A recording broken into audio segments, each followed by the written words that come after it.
Hello everyone. তো finally আমরা এখন সবাই মানে নাচবা আর আমি ফ্রি হয়ে গেলাম।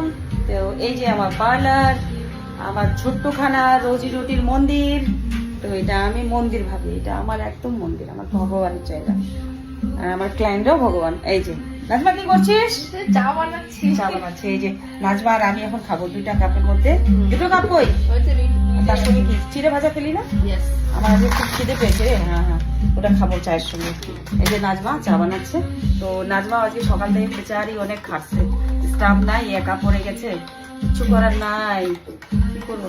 আর আমি তো তেল লাগিয়ে কাল থেকে ট্যাস হয়ে গেছি, মাথায় তেল লাগিয়ে দিয়েছে। কাল থেকে চান্সই ছিল না মাথা হেয়ার ওয়াশ করার জন্য, মানে মাথা হেয়ার ওয়াশ কি বলছি। তো যাই হোক, ফাইনালি আজকে শ্যাম্পু হয়েছে। শ্যাম্পু করার পর না নিজেকে মনে হয় ও হো, আমার মনে হয় চুলটা মনে হয় চুল না, এটা কি এরকম মনে হয়। আর কোনো মেকআপও করিনি, দেখেন গাইস, লিপস্টিকও লাগাইনি, জাস্ট এমনি। বাই।